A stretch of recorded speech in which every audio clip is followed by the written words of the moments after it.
Labas! Labas! Doon kayo sa labas! Hoy! Yan! Malis na kayo! Malis na kayo dito! Kaya mo! Ikaw na nga itong may kasalanan! Ako pa ang pinapagalitan mo? Sige na! Nay! Malis kayo! Nay! Ano? nangyayari? Yang ama mo ha? Napakawalan niya! Nahuli ko!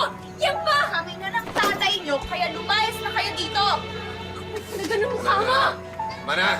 Papamahay ko to, kaya pwede ba umalis na kayo? Malis na! Paano mo nagawa sa akin to, Lourdes?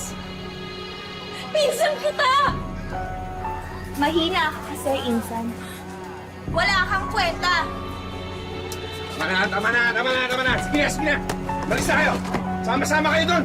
Layas! Pasok sa loob! Ilang beses na tayong nakapanood ng kwento kung saan ang bida ay nagpanggap na ibang kasarian para makapaghanap buhay. Pero alam nyo ba na may gumawa nito sa totoong buhay? Gaya ng kwentong aming handog ngayong hapon sa Wish Ko Lang. Isang ina mula Zamboanga del Norte, handa niya raw gawin ang lahat, pati na maging isang lalaki para buhayin ang kanyang mga anak. Pasensya ka na, Jessica, ha? Ito lang talaga pwede namin pahiram sa inyo, eh. Ano ka ba naman, Pinky? Kami na nga nangaabala eh. Ikaw pa nahihiya. Matagal na kasing di nagagamit to eh, kaya madumi, saka maliit. Opo. Tita, tito. Salamat ng marami. Mabuti pang ibang tao. Malasakit sa amin. Yung sarili naming tatay. Anak, masamang tao ang tatay mo. Pero tatay mo pa rin yun. Hindi ko na siya tatay! Pasensya na kayo, ha? Ano ka ba, Jessica? Pinagtatanggol mo pa ang sawa mong adik. Nung nagsabog ng kasamaan ng demonyo, sinalo niya ang lahat. Hindi naman sa ganon. Hindi ko siya pinagtatanggol. Kaya lang, ayoko lang mamuo yung galit ng anak ko sa kanya. Makakasama sa kanya yun eh. Kung sa bagay, ano nga ba balak mo ngayon? Ito nga eh. May natira pa akong pera. Siguro gagamitin ko na lang siyang pangpuhunan sa lutong ititinda ko. Sige, pahiramin ka namin ng mga kaserola at lutuan ko. Pwede ka rin magtinda sa construction site ng tanghalian. Talaga ho? Oo naman, foreman ako dun eh. Ano? Salamat. Salamat. Anak, ano nang pwede namin ng tawad?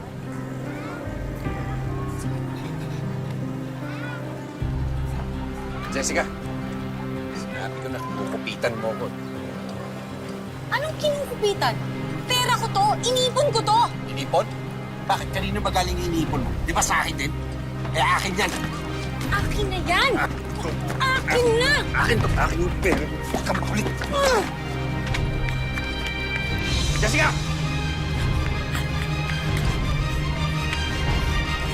Jessica!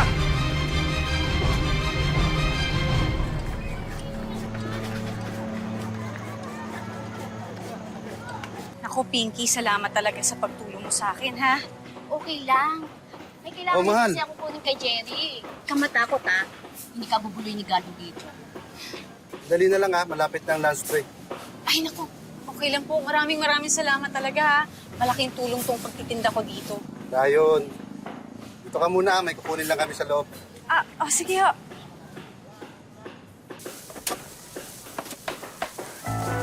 Hoy! Ikaw nga! Ano kailangan mo rito? Nagtitinda lang ho ako ng ulam. Ulam? Masarap ba yan? Oo, sana. Ako naman ho yung nagluluto, eh. Wala ka bang ibang tinitinda? Sa ngayon po, ito lang po, eh. Ang ibig kong sabihin, wala ka bang ibang tinitinda yung mas masarap? Alam mo na yun. Bibili ho ba kayo? Hey, Pilo, Boss, ano ginagawa mo sa bisita ko? wala boss. Nagtatanong lang ako tungkol sa ulam. Mamaya pa ang lunch break. Bumalik ka muna sa trabaho mo. Okay ka lang? Okay lang ho ako. Tiran mo ako ng ulam, ah. Hindi mo sa akin kung may kalokohang ginagawa yan si Pilo. Bastos yan eh, tamad pa. Sa susunod na project ko, hindi ko nakukunin yan.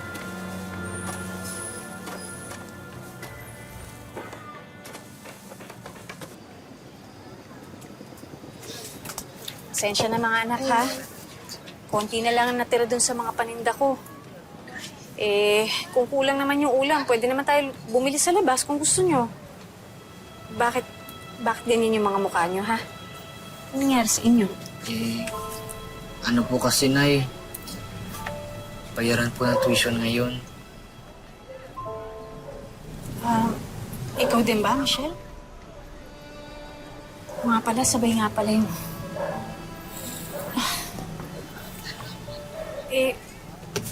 Sige, gagawa na lang ako ng paraan.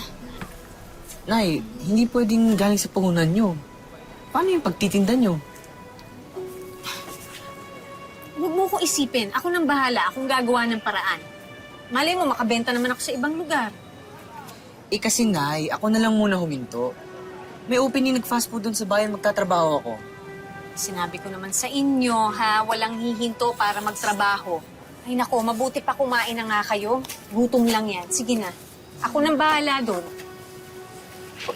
Oh, may kanin pa pala dito eh.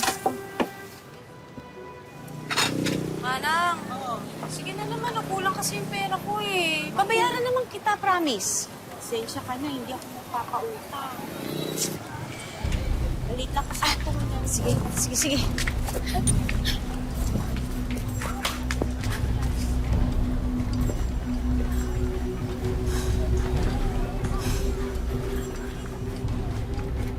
Desperado na si Jessica.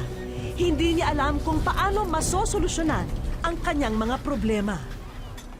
Ikaw talaga, Jessica. Ang bigat na nga ng problema mo. Nakakapag-joke ka pa. Hindi ako nagbibiro. Uy, Mahal. Mabuti naman. Mahal, nakauwi ka na. bakit? Miss mo na ako? Siyempre naman. Pero may ipapasok akong trabahador sa'yo. Bakit biglaan naman yan? Sino ba yung papasok mo? Hindi mo siya makikilala. Dapat ko ba siyang makilala? Kahit ano gagawin ko doon. Seryoso ka nga? Hindi to joke? Hindi ko na kasi alam ang gagawin ko eh. Wala na kaming pera. Paano yung mga bata? Kaya kahit ano gagawin ko, makapagtrabaho lang ako. Ano ka ba, Jess? Kakawawain ka lang doon at pag-iinitan ka ng mga tao ni Jerry. Kung hindi nila malaman na babae ako,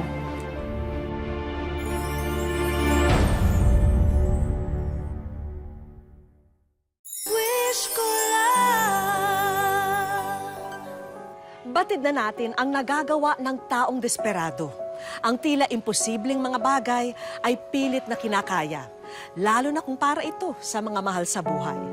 Gaya ni Jessica na biglang naging si Jessie. O mga kasama, si Jessie. Ngayon lang siya magtatrabaho dito sa construction. Kaya pakialalayan sana. Sige. O sige, dito ako sa Bistayan. Sabi mo, dali. Hindi po agad pinakasok ni Jerry to. Ilalagay mo sa magang trabaho yan. Doon ka! Sa nagpapasok ng semento! Ano? Bilisan mo! Kumilos ka na! Kahit anong trabaho na itoka sa kanya, pilit ginawa ni Jessica para mapanindigan ang kanyang pagbabalat kayo.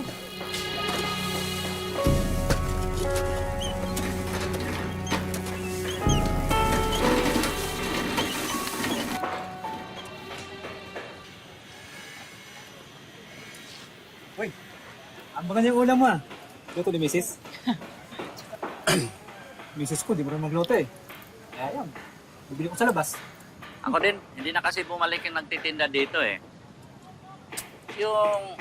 Jessica ba yun? Bakit? Sabi mismo. Oy, tandaan niyo to ha. Sa akin yun. Yung dadalawin yun ha. Sa'yo na? Hirap sa inyo, wala kayong bilig sa akin eh. Alam mo, totoo niyan? Nag-date na kami noon. Pero huwag kayong maingay. Kasi, kaibigan ni Boss Jerry yun. Wala naman ako sa'yo. Maniwala kayo sa hindi, totoo yun. Alam mo ba? Ha? Nag-chance yung kukuno yun eh. Ang galing nga umalik eh. Parang parot.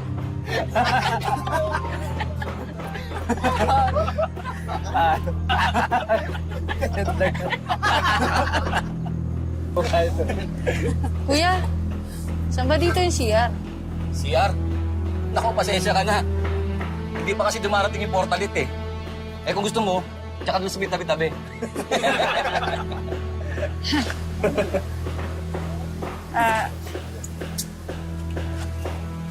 Pader? Huwag mo sabihin hindi ka sanay umihi sa pader. Gaganon ka lang mo. Marunong naman, syempre. O, tumira ka na doon. Lahat eh.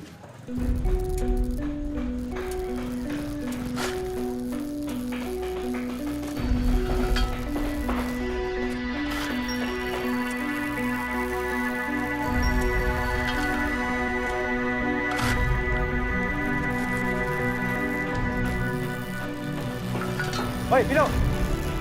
Tawag ka ni boss. Hindi na kayo, lang ako. Pagpag mo lang yan din. Talaga, Nay? Nakahanap na po kayo ng bagong trabaho? Ay, oo. Actually, ano siya eh, yung tindera dun sa construction, nangailangan ng katulong. Eh, di, at least meron na akong trabaho, di ba? Kaya maghapon akong wala. Nay, baka kailangan nila ng katulong. Pwede naman ako. Pwede. Diba? Ako rin. Huwag na, naku, mainit dun. Eh, di ba, Nay, dun yung sa bagong project ni Tito Jerry? Nadadaanan ko po yung pauwi, Nay. Pwede kitang sunduin para sabay na lang tayo. Ay, naku, wag. Ay, hindi ko sabihin, wag na lang, kasi baka magkasalisi tayo. O kaya, mas mainam na yung umuwi ka na lang ng diretso dito sa bahay. Okay? Kasi, Sige po, mababantayan mo sila, di ba? Sige Hindi na, kita kumain ka kailangan na. bantayan. Lalo na to. Oo nga.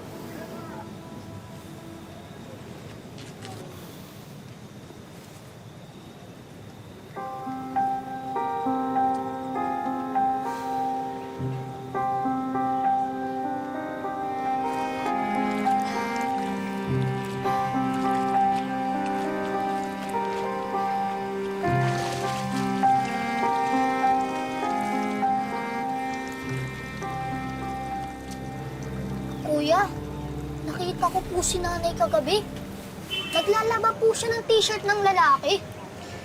Ha? Sigurado ka? Bakit naman magkakaroon ng t-shirt ng lalaki si nanay? Kaya... Tsaka, paano mo nalaman na t-shirt ng lalaki yon ha? Ay nako, yaan nyo na.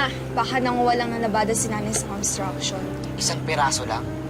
Oo. Tapos, bakit gabing-gabi niya pa nilabahan? Hindi kaya...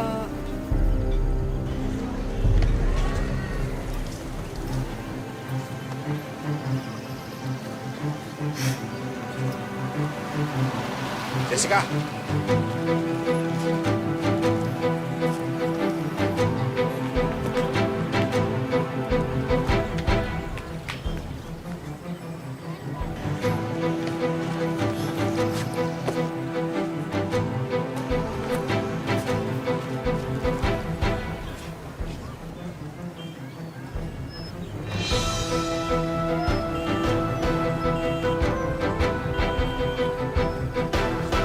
Pare, nakita ka bang babaeng dumaan dito?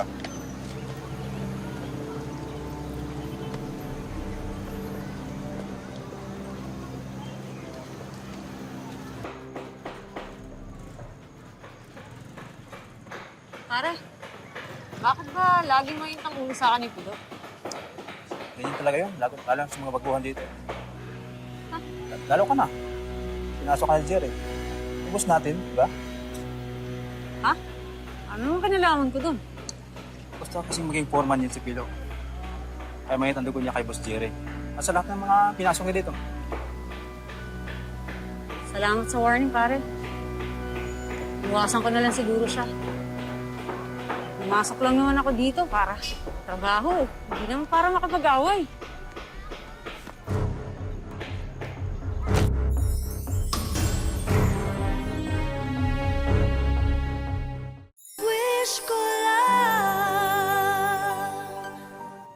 Mahirap mang paniwalaan, nakapasok si Jessica sa construction at walang nakahalata na isa siyang babae. Ngunit hindi rito natatapos ang kanyang paghihirap. Ang totoo, yun pa lang ang simula ng kanyang kalbaryo.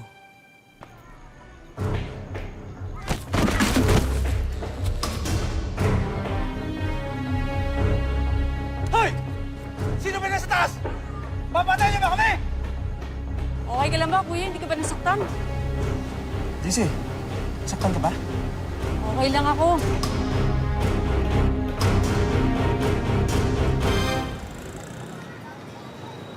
O ano? Ano mo na? Sige ba? Dalawang bote lang. Dalawang bote lang? Oh, JC, sama ka. Sa susunod na lang ho ako. Hihintay din ako ng pamilya ko sa bahay. Wow, ngayon na lang ulit tayo makakatikim nito na ya. Eh, nailingguhan po pala yung sweldo niyo.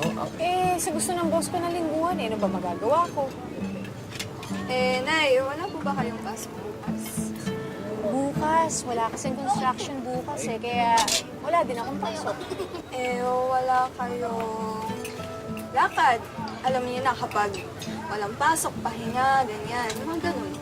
Bukas maglalaba ako Maglalaba ka! Ng mga uniforms natin, syempre, di ba, Nay? Kain na po tayo. Kain na po tayo. Bilisan nyo! Yung halos sa taas, matutuyo na yun doon. Bilisan nyo, maghahapon na oh. Kuya, excuse me po, nandito po ba si Jessica? Nanay ko po siya. Jessica? Iho, construction to. Walang babae rito, alam mo ba yun? Ay, hindi po nagtitinda po siya dito ng ulam. Ayun bang Jessica ang tinutukoy mo? Nako, hindi na pumapasyal dito yun eh. Sige po, salamat po. Sige. Hoy, kayo dyan, bilisan nyo! Magbubuhos na tayo mamaya!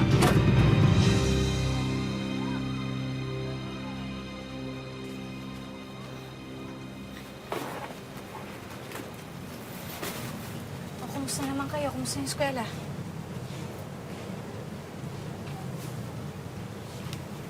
Ba't ganyan yung mukha niyo? Galing po ako sa construction kanina. Matagal na daw po kayong hindi pumupunta doon. Teka nga muna, di ba sinabihan na kita, huwag kang pupunta doon? Nay, hindi po yata kayo magsabi ng totoo sa amin. Ba't ganyan niyo ako pagsalitaan ngayon?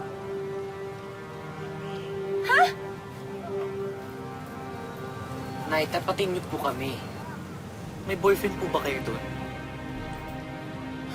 Boyfriend? Ano bang pinagsasabi niyo? Nakita ko nga kayo, Nay eh. Naglalaba kayo ng t-shirt ng lalaki tuwing gabi. Teka nga muna. Alam niyo na, okay lang naman kung may boyfriend kayo eh.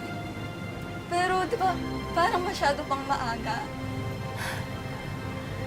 Mga anak, sige, aamin na ako sa inyo. Nagtatrabaho ako bilang construction worker. Bawal ang babae doon. Kaya nagpapanggap akong lalaki. At kakonsyaba ko ang tita Pinky niyo at tito Jerry niyo.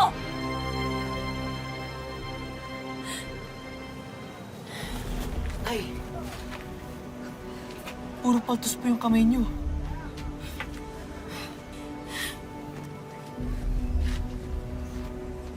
Sinikreto ko lang naman sa inyo to eh. Kasi alam ko hindi niyo ako papayagan. Pero anong pakakain ko sa inyo?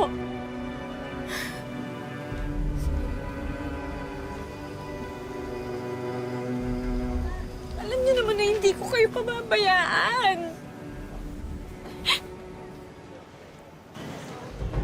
Hindi alam ni Jessica na matagal na siyang minamanmanan ni Gardo.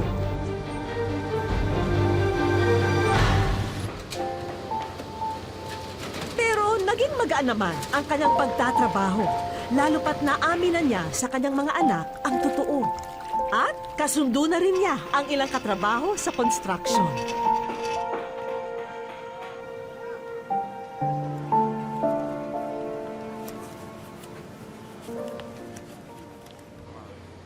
Pero tila may hangganan pala ito. Bakit? Suspect ka sa nangyaring nakawan dito kagabi. Anong nakawan?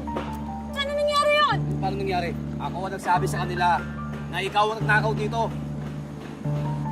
Sige na. Jerry, hindi ako magnanakaw. Alam niyo yan. Alam mo, may sinasabi si Milo. Hindi ko may kausap ka. Tinatanong kung kailan kayo papasok dito, di ba? Hindi ako sinungaling. Hindi ka lang magnanakaw, sinungaling ka pa. Saan to, Jerry? Papasok ka na magnanakaw dito, eh. Anyway, may CCTV footage naman tayo. Boss, ang CCTV.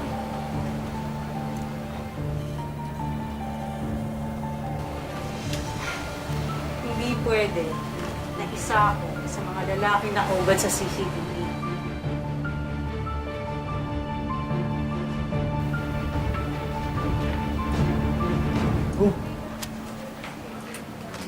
Babae ho ako.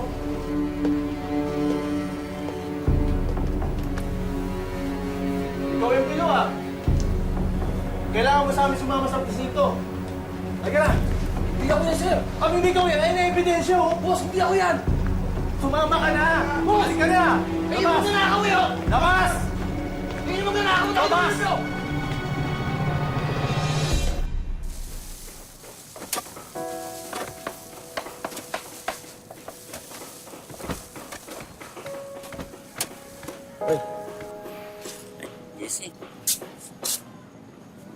Sorry sa inyong lahat, ha.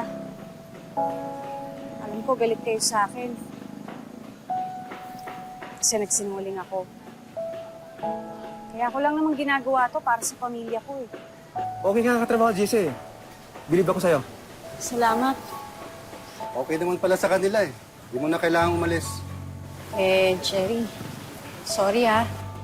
Nangako din ako sa mga anak ko na kapag nakaipon na ako dito, para sa ipupuhunan ko sa pagtitinda, titigil na rin ako. Jessica! Akala mo, hindi ko matutunton kung saan ka nagtatatago, ha? Sino to? Asawa ni Jessica, yung nanggugulpi sa kanya sa mga anak niya. Jessica, pasok ka na.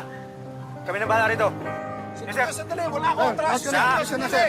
Jessica, Sama. pasok muna tayo. Dito. Mabilis ka Puno ka na. na dito, sir eh. Palis ka na. Sandali! Na, magbubulo ka dito eh. Sige na. Jessica!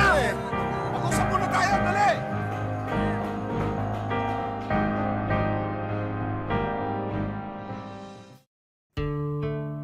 Dito sa Barangay Linabo, Dapitan, Zamboanga del Norte namin natuntun si Jessica. Hindi naman daw problema sa kanya kung sa trabahong panlalaki siya abala. Wala naman daw kasi siyang maasahan na ibang tao para tulungan siya sa mga pangangailangan ng mga anak niya. Yun, nagsisisilsil ako, sir. Ginagawa ko talaga, sir. Wala naman akong problema. Kahit magpapala lahat, gagawin ko talaga, sir. Basta mabuhay lang yung anak ko. Sa ngayon, dahil walang nagpapagawa sa mga kapitbahay, sa ibang paraan kumakayod si Jessica. Araw-araw, pumupunta ako sa river. Pag sumisisid ako, mangunguha ng talaba.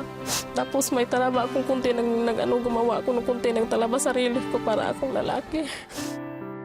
Bagamat madalas sukatin ng mga hanap buhay na ito ang pisikal na kakayanan ni Jessica, hindi raw siya hihinto hanggat may mga anak siyang inaaruga. Yan, wala akong magawa. Ayoko makita silang nagugutom, walang-wala. Yan, tinitiis ko talaga, sir. Wala na akong inaatrasan na trabaho sa ngayon. Gagawin ko talaga.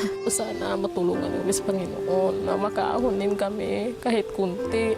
Hindi na sa sobrang hirap na hindi kami pinagtatawanan ng mga tao. Sobra-sobra yung tingin lang sa amin.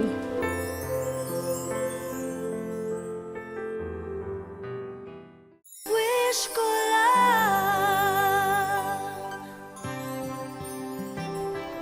Kinabukasan, pinatawag si Jessica ng kapitan ng barangay.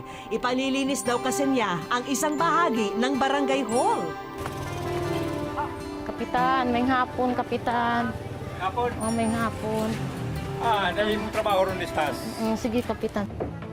Ang all-around wonder nanay, walang ilaksayang oras. Agad niligpit ang mga nagkalat na paso at masitera.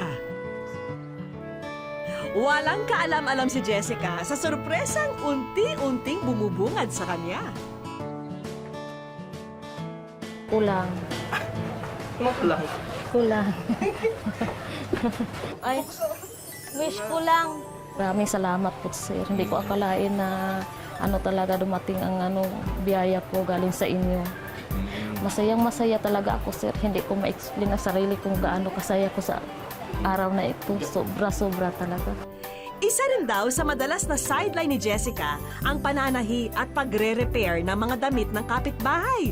Ang problema lang, Wala talaga akong makina, sir. Doon lang ako pumunta sa namin kapitbahay. Tapos nagtatahi ako kahit ano lang din, sir. Minsan nagtatahi ako ng gown. simula ngayon, hindi ka na manghihiram sa kapitbahay ng makina.